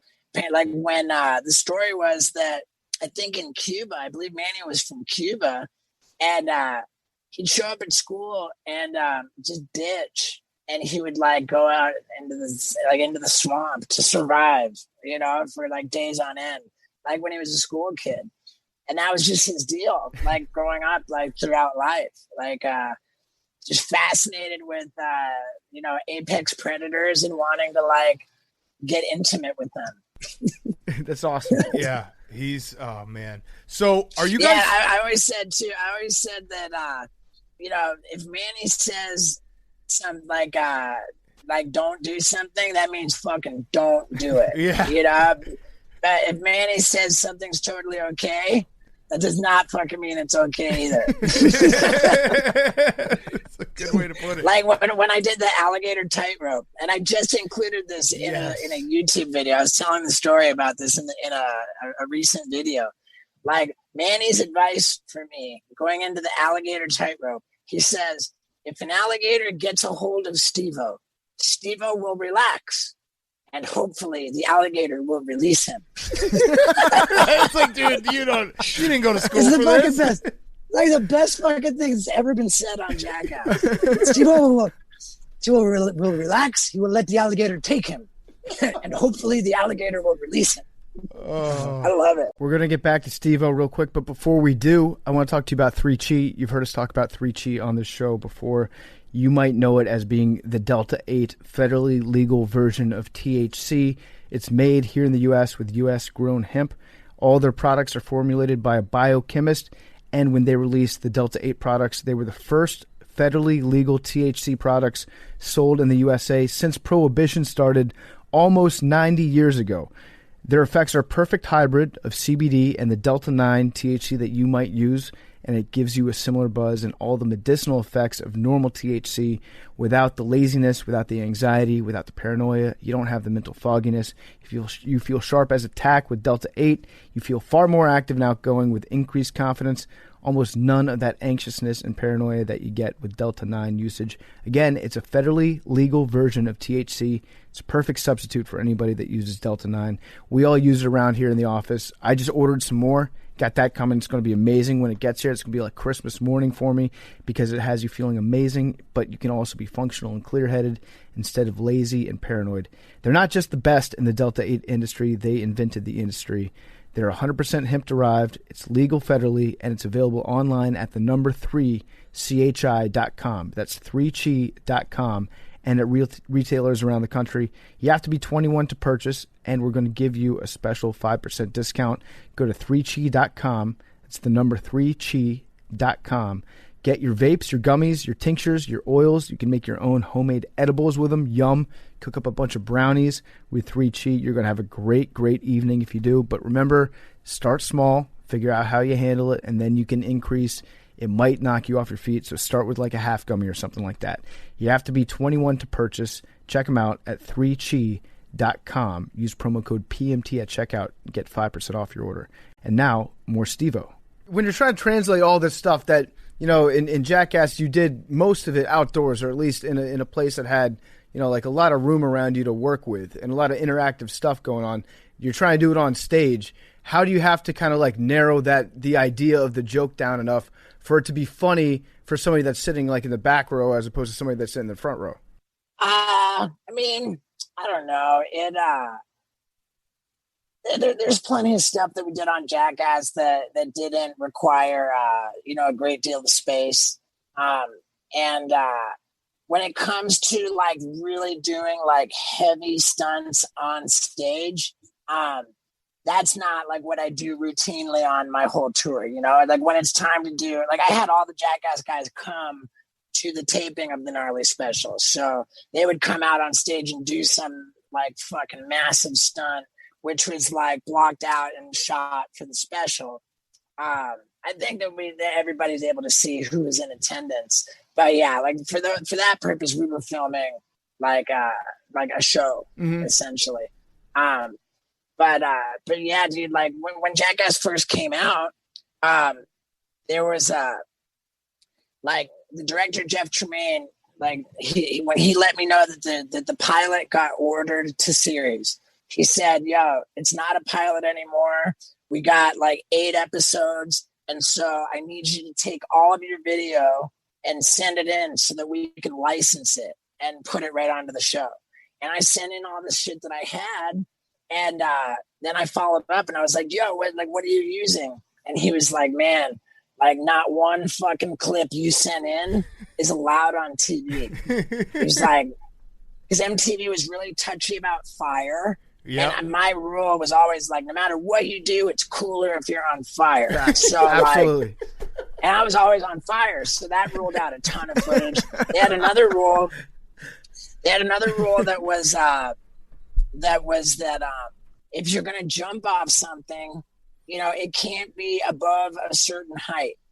And I was like constantly jumping off shit that was way too tall while I was on fire.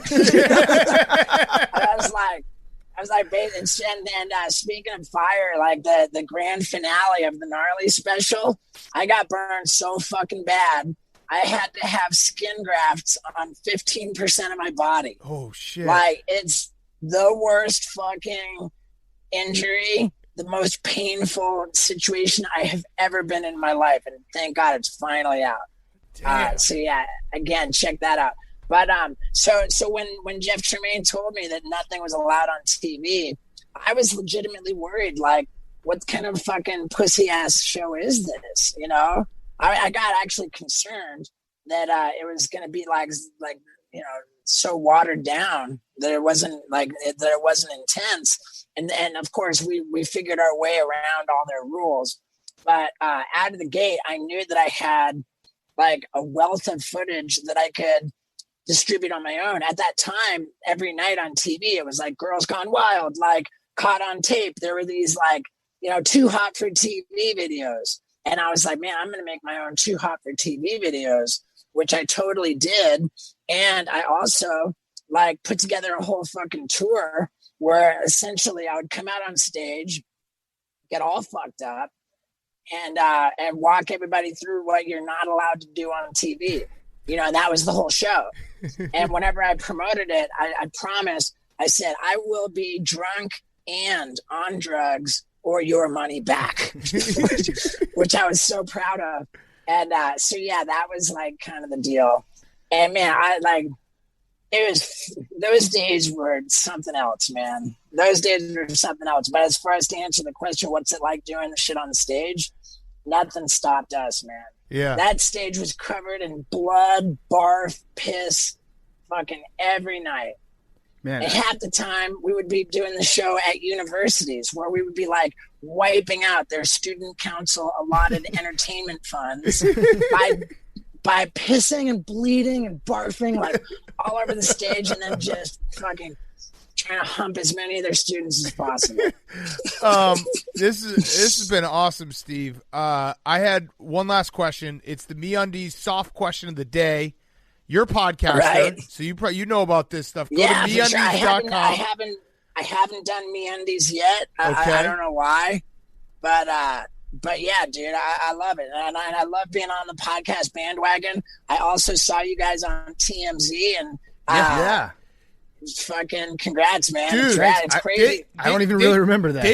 They cut out too much of it because we started giving Harvey shit. We started quoting how much money he was worth and being like, "Hey, Harvey, do you want it?" We're like, "Dude, it looks like you're worth $20 million on Google here. Like, how much are you going to give to the kids?" Yeah, I don't know if that's it or not, but he got that sounds to me a little light. Light, but he was like, "What the hell?" I think that sounds considerably light for Harvey Levin. Yeah, and then we just started shaming him. We're like, all right, so we're going to put you down for $0 for the kids. So, like, do you want to tell the kids? You want to go to the hospital and tell the kids that you're not going to be giving money? They cut that. But to his credit, he donated. Yes, he did. He didn't tell He's anybody a good that guy. he did, He so donated. he did donate. Yes, but it was I mean, funny. dude, trust me, you don't want to like feud with TMZ. No, he was not at all. I'm very afraid of nice. TMZ. He hit us up right after, and he was like, "Tell me where to donate. I will donate." So shout out to him. I love it. But all right, so I love it. And then the last time I saw him,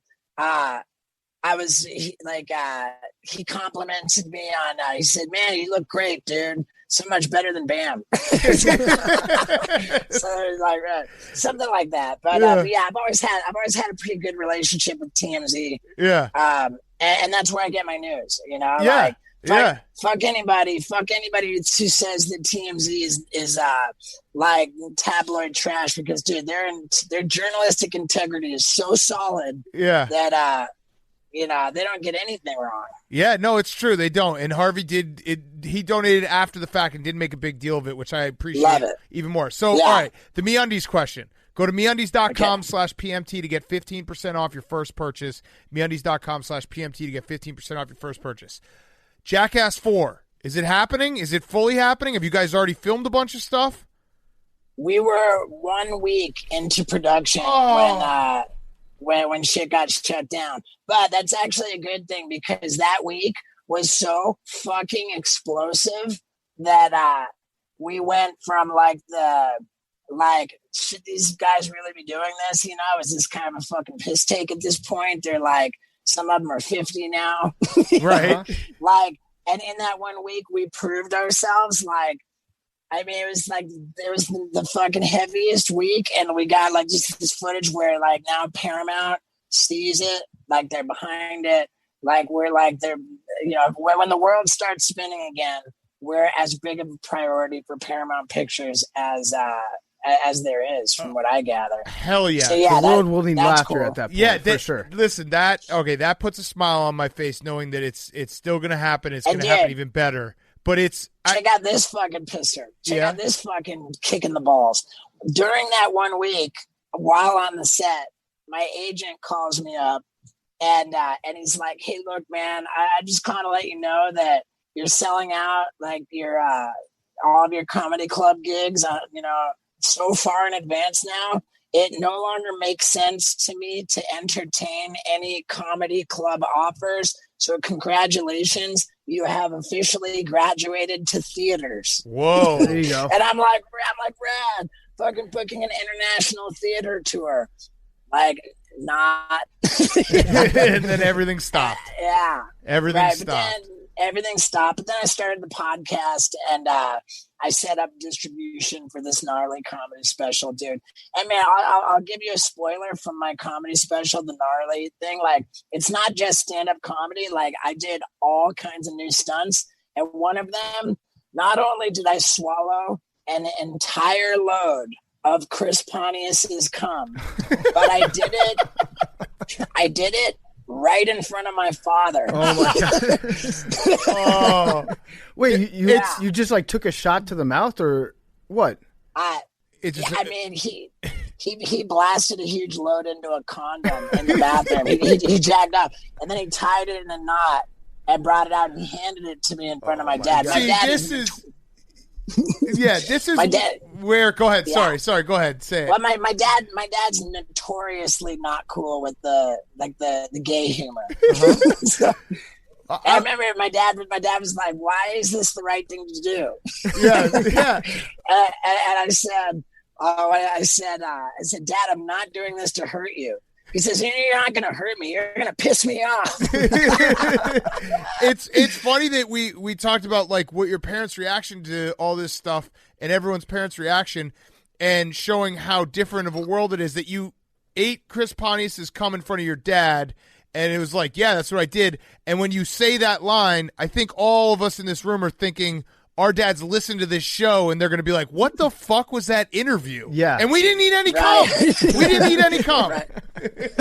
Right. I mean, that's where the bar is at, the way I look at it. And I'm just really pleased to have, like, officially fucking raised it. And thank you guys for letting me get so many shameless plugs in there and let everybody know that it's live right now on stevo.com. And I invested more fucking money. I spent like $300,000 making that thing. Damn. And, go watch it right now. Go watch it. I need people to go order it. He ate cum for it. You ate cum for it. That should be just like I did. That should be the line when you go to stevo.com. Like, I ate cum to make this. Fucking watch I it. ate cum for it, and I went on a burn unit tour. Jesus. Yeah, we do owe it to you to watch this thing. The amount of punishment that your scrotum has taken over the year alone, I think, should be worth everybody going out there to watch it. Yeah. Do you think? Can you have kids? Yeah. I got a vasectomy, dude. Like, that was one of my ideas I was sitting on for the longest time. The vasectomy Olympics. What? Is that? Wait, that's separate from when you stapled your nutsack to your leg. Yeah. Right. Yeah, that's a new one. That's in the can. Dude, I'll give you guys another one. I'm just giving shit up. Like, check out all the needle marks in my back. Okay. Am I blocking it? Yeah, I'm blocking it. Okay, I don't know if you can see, like, I had a spinal cavity injection it's a drug called chloroprocaine, and totally illegally this guy put the needle into my, like, 4 inches into my spinal cavity. Like, it was so deep in there. He plunges it full of this drug, which renders my whole lower half completely paralyzed. That's what it was supposed to do. So he plunges it in. He's like, all right, go. And I just take off sprinting, right? And I'm like fucking sprinting laps back and forth until I could feel it. And I'm just like stomping and staggering, trying not to go down. And then I fucking collapse. And not only was my lower half paralyzed, but I couldn't feel anything up to my neck. And I was like, yo, dude, I can't fucking breathe. I was like, I'm having a lot of trouble breathing. I thought I was fucking dying so bad. Oh my God. And then my crew starts fucking lighting up my legs with paintballs and stun guns and lighters. It's fun here if you're on fire. You said that yourself. Right. And I mean, dude, fucking it was like, I mean, paintballs have been kind of played out over the years, but it's never been like so weirdly fascinating where there's just no reaction. Yeah. The biggest reaction there was, Adam, it was like just shooting a dead body. It literally looked like I was just shooting a dead body. And the only time I really, really reacted was when they lifted up my legs, because I couldn't tell they were fucking doing anything. All of a sudden I could see my feet up in the air, and like it shocked the shit out of me to see my feet because I couldn't tell what was going on. And then all my wounds, my bullet holes, we smeared tattoo ink.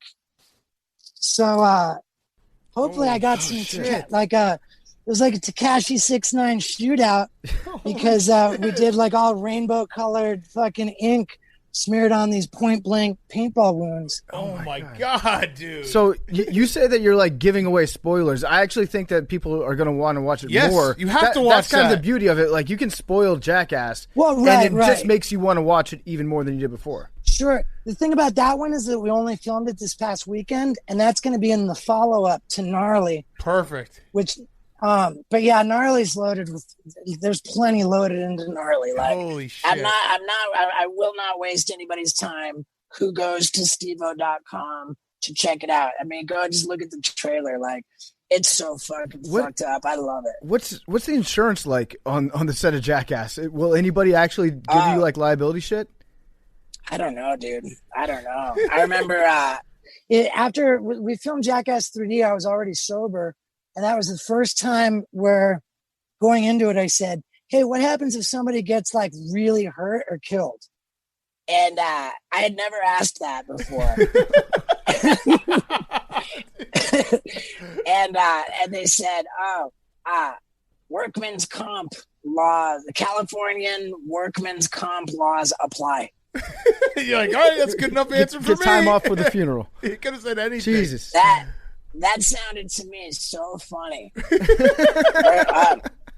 And already I got some workman's comp going on for Jackass 4 in that first week. I got fucking hospitalized like a motherfucker. God. And I can't give away what it was, but I broke my own rules, you know, like I go into this, the last one and this one, and my rule is I don't want to be fucking paralyzed, I don't want to be fucking killed, and I actually added I don't want any fucking brain trauma. Yeah. And I'm 1 weekend, and I actually said to the camera going into this stunt, I was like, man, I had these rules, fucking no spinal, no brain, no death, and we're not even 1 week in, and I picked the wrong week to fucking quit doing all that shit. And sure enough, half an hour later, I fucking wake up on the stretcher in the ambulance. Oh, I'm excited, actually, man. I woke up on the stretcher, about to be loaded into the ambulance. Jesus. And then I went out again, and I came to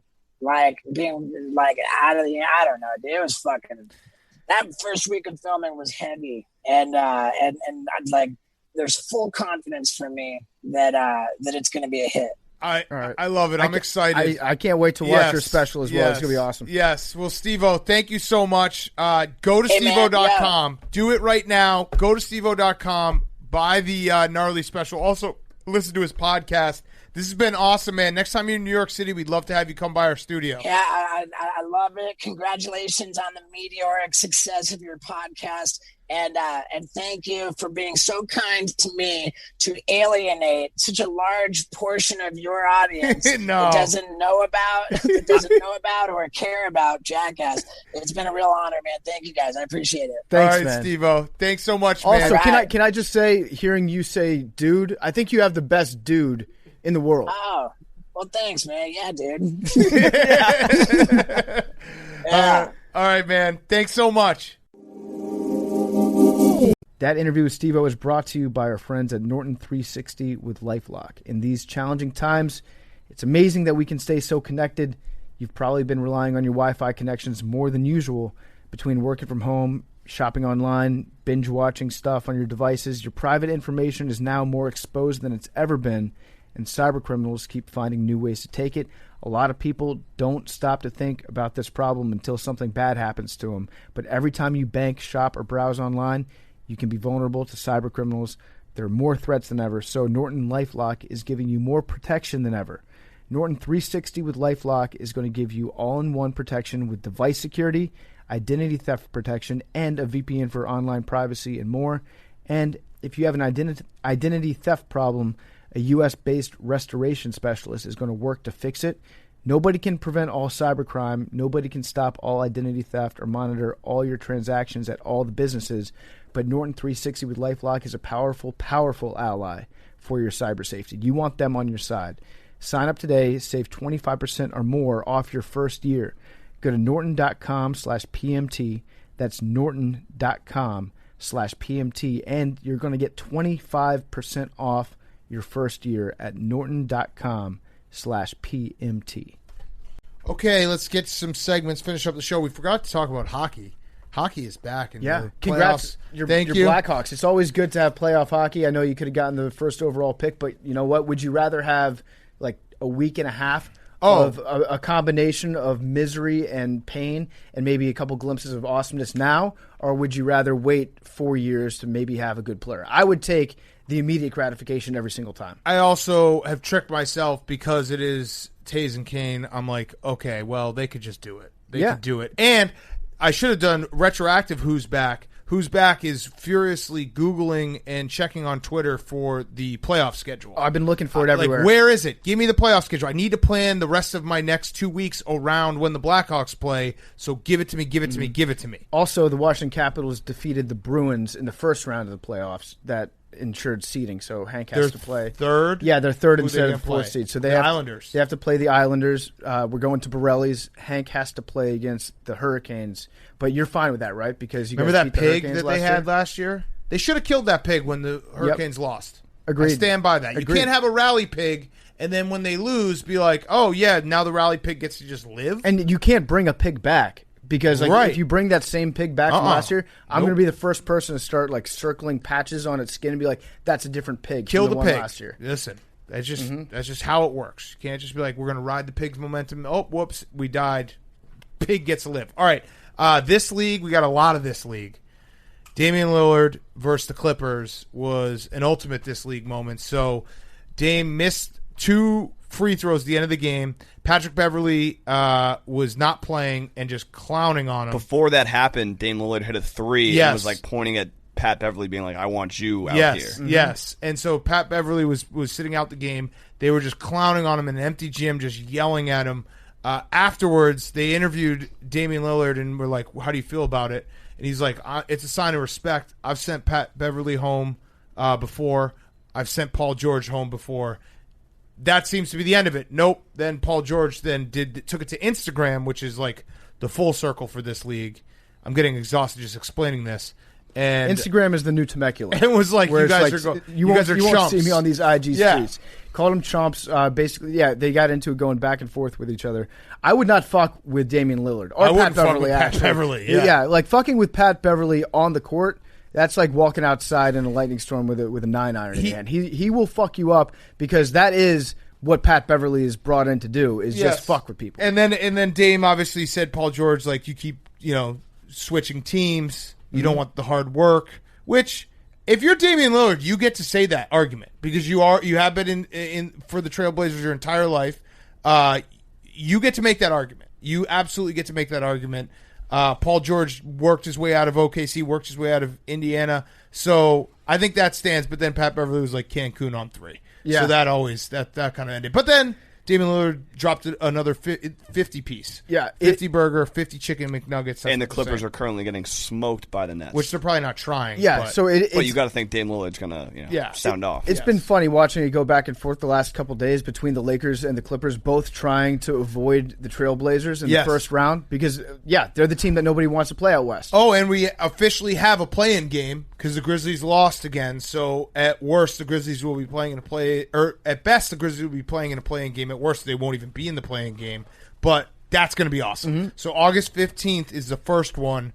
If the 8th seed wins, the 8th seed's in. If the 9th seed wins, they play again the next day. You got to win 2 to get in. They should do it on aggregate. Yeah. It should be like a 2-game affair. That's going to be awesome, though. Uh-huh. That's going to be awesome. A 1-game elimination. And then we had Draymond get fined $50,000 for saying Devin Booker needs to get out of Phoenix on the set of TNT. Yeah, well, so people are saying that there shouldn't be these tampering laws anymore. Like $50,000 of Draymond Green is absolutely nothing. It's actually probably worth it in terms of just like the message that he was sending to Booker at that point. Like $50,000 to tell Booker to leave Phoenix. Fuck yeah. I kind of love Draymond and Steph and Clay just being the ultimate, like they're Coach Cal. They're always recruiting. Yep. I kind of love that about them. Yeah. They're just always like, we don't care.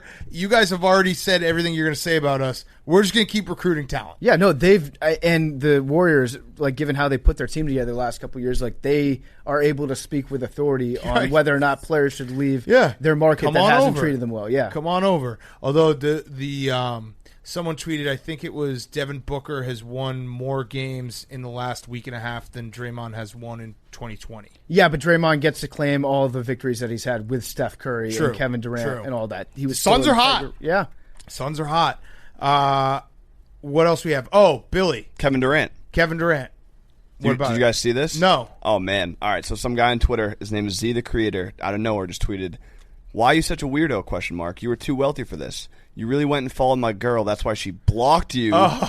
weirdo, at Kevin Durant. And then Kevin Durant replied and said, my bad, I accidentally pressed follow and liked all her pics. My phone tripping. I love it. No matter how rich you are, how famous you are, you're still going to be. You can still go to horny jail. That's a great response. You can't buy your way. Just owning it up to it. And you can't get a great attorney to get you out of horny jail. Everyone replied, goes sometimes. You just proven that everything I said was true. You really move like a hoe. And then Kevin Durant said, "You're just enjoying this experience. You won't forget about this day ever." With a bunch of exclamation points. That's okay. And Kevin Durant has won this one easily. It's true. He followed your girl. He liked all her pictures, and now he's just dunking on you on Twitter. Well, now this guy's got a story to tell all his friends. Like, hey, you know who wants to fuck my girlfriend? Right. Kevin Durant. Right. Until obviously his girlfriend breaks up with him because he's like, oh, Kevin Durant wants to fuck me? Mm-hmm. That's kind of cool. What if he was really into it? That's the way to handle all this. Like, if KD starts liking all your girlfriend's tweets, be like, yeah, KD, let's do this. Yeah. Come cuck me. We can only get off to it. We can only hope he's like a huge LeBron fan or something. Yeah. And this is just the final nail. Like Kevin Durant going to the Warriors crushed him. Is that not? Would that not be tampering? Like, What if you just catfish Booker to get him to Golden State by like creating a profile of a maybe a chick with a huge dumper? That's why we have dumpers on big Instagram, dumpers. And then you follow Booker and you put your location in as like Oakland, California. Yes, and then just start liking all his tweets. That's not tampering. Reminder: follow big dumpers on Instagram. Big Some of the underscore dumpers. The best dumpers on Instagram. Easily. I haven't seen better dumpers than that. No. All right, let's finish up Billy's list. But before we do that, Billy, we gave a cliffhanger. So you did listen. Did you listen? Yes. Mm-hmm. He listened. Damn. All right, so the cliffhanger from Wednesday's show that then went to Friday's show that now is here on Monday's show. Finish it. Man receives random seeds from China and has decided to plant them and see what happens. This is illegal. But the man kept. Wait, one second. What exactly did you have it written down? I know, but Bill, you need to read this? You need to tell us what happened. What happened with the seeds? Okay, just so he plants the seeds. Yeah. And he puts Miracle Grow on them. And a gourd pops out. Oh. Okay. And well, personally, I think that the gourd was, maybe there was something mysterious with the gourd, and it's going to try to harm American gourds with some sort of disease or murder parasite. gourds. Murder gourds. And guess what's a very American gourd? Pumpkin. Whoa. Orange pumpkin. China's going to cancel Halloween? Exactly. Wow. And guess what that's going to cause? No pumpkin pie on Thanksgiving. Oh, my God. Trickle down. No pumpkin pie on Christmas. Christmas gets ruined because there's no good vibes from Thanksgiving.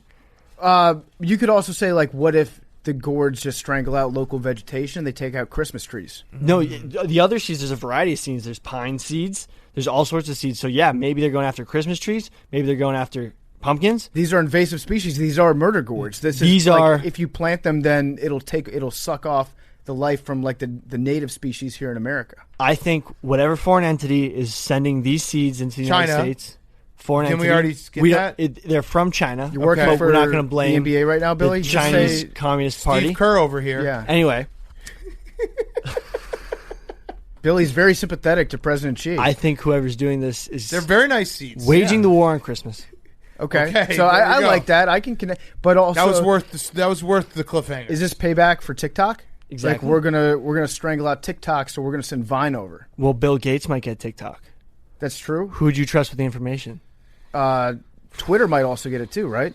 So you have three entities: Chinese government, Bill Gates, Earth, Billy's brain, and who owns Twitter again?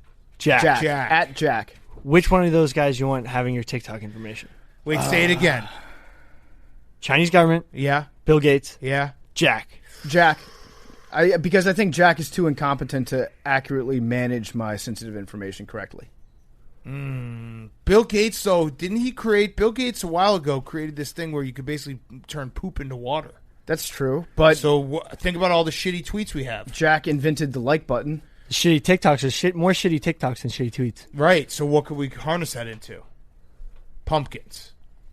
Done. Boom. Yeah, we Halloween solved all the world's problems. All right. Anything else on this sheet? Let's see. We've got. I had the Kevin Durant.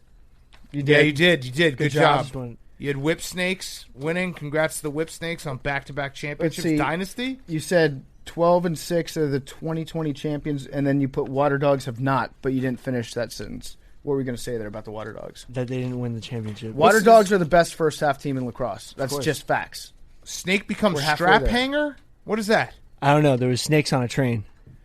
That's classic. Have to put that on Snakes. the sheet when you What- see that. What if it was Pizza Snake and we were all Damn. It was a rat snake. Hot Dog Snake? That It was would Glizzy break Snake. the internet if a snake ate a slice of pizza on a New York City subway platform and you could see the slice of pizza in his stomach. Mhm. Or if it was a snake. BuzzFeed would be back in business. I think right now Glizzies are more. They're like more current They're than hot in the pizza. So streets, I know. if a snake was just like deep throating a Glizzy like Heather Brooke, that'd be sick. Yeah. NASA to remove offensive names from planets and other heavenly bodies. That's on here too. Yeah. The Eskimo Nebula is being nixed, and the Siamese. You know what I'm offended by? Go off. White dwarfs. Why? No reason in particular. I just think that's not. The things out there? We should not be calling things, as a guy that is 5'8" and have been told by numerous internet memes that I'm the size of a grain of rice. I don't want stars to be called white dwarfs Dude, that's anymore. like $1 million in the rice thing with Jeff Bezos. So feel good about that. That's true. Yeah. Good point. You're worth $1 million. Anything else, Billy? Well, you know what's the biggest unintended consequence of not having a college football season? All the college football players are going to get fat. Billy, football, you've been leading the way. I know. Yeah. And then Thank they you get for made setting fun We it of need down. to do on the a internet. PSA. This is your body on football. This is your body, Body off, without. yeah. And you're the after. Or it's like, this is your podcast with football, and it's Yeah. a clip of us talking about football with no Billy. This is your podcast without football, and it's Billy talking about murder We're hornets. talking about snakes, Yes. yeah, and pumpkins. There it is, folks. Scary, scary world out there. All right, Wednesday we got Tim Woods back doing some Dungeons and Dragons. We'll see you then. Love you guys. Billy, do you have any closing thoughts? Yes. So Oh wait, we forgot to mention our darling Jake Yes, Jake. broke his ankle. Jake joined the Foot Injury Survivors Club, of Pardon My Take, of which myself All and of Liam us. are card-carrying members. But have you had a foot injury? I have had many foot injuries. It's Many serious ankles. stuff. Yes. So Jake has a pretty much broken ankle right now, which he suffered beating Hank in tennis today. And Billy, just so you know, Jake, Billy didn't laugh at you, but he did a lot. I did not. Yeah, you did. Billy laughed at you. I was very supportive of you. Billy laughed Thank at you. Billy set up the ice bucket. Yeah, no, but that's after I forced him to. We also told him it was an ice bucket challenge, and he was Right. like, "Sweet, that was Right. so funny. Let's Right. do It it." was during the very last point of tennis of the day. Yeah. During Canadian doubles, I went over for an overhead slam. It went in, but my ankle. Did not. That was like Tiger Woods and Brooks Koepka winning on an injured foot. Congrats. You're a Jake. warrior, Jake. Thank you. You're a warrior. Thank you guys for the help. Yeah. All Let me right, know if you get any pain Billy, meds. you got anything? Why don't you break down Jake's? Why don't you break down ankle sprains for the Hurt people? or injured, Jake. What is it? A high or low ankle sprain? Anyway, so I've been thinking a lot lately. I've actually been having very vivid dreams of playing football lately. I went camping over the weekend, so I was deep in the woods, disconnected from all sorts of internet, and I really just started. You were able to tweet a lot considering you had no internet. I didn't tweet for 2 days. And I I saw your tweets today. what the one that just said bear poop, bear scat. Yep. That was on Sunday. That was my best picture of my camping trip. Anyway, I think I'm gonna make a comeback. I'm not sure how, but it's gonna happen. Anyway, love you guys. Talking away. I don't know what to say or say it anyway. Today's another day for calling you shy. Oh, I'll be coming for your love, okay? Shy. Oh, I'll be coming for your love, okay? Needless to say, I won't say it. I'll be so let away. Lemon, spicy duck cake. Stay up to me. Like the better to be safe than sorry. Stay up to me. Like the better to be safe than sorry.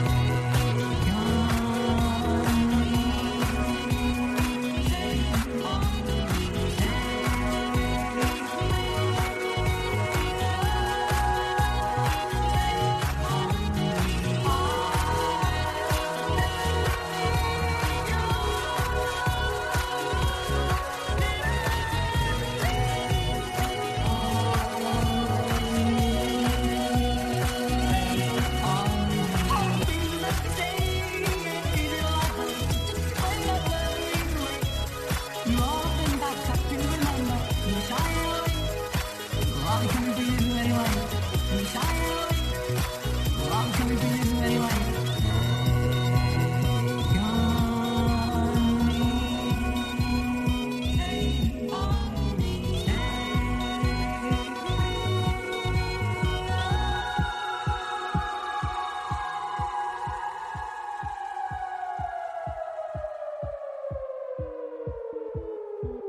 It's Pardon My Take, presented by Barstool Sports.